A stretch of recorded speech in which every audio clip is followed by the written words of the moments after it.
ด้วยยุนะโอเคเอิญสิ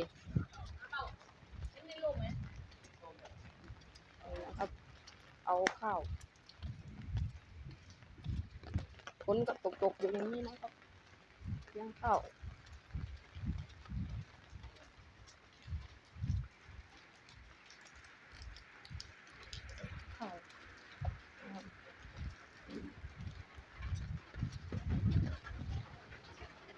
ก็พอบอกกันไงอุบาดูพวก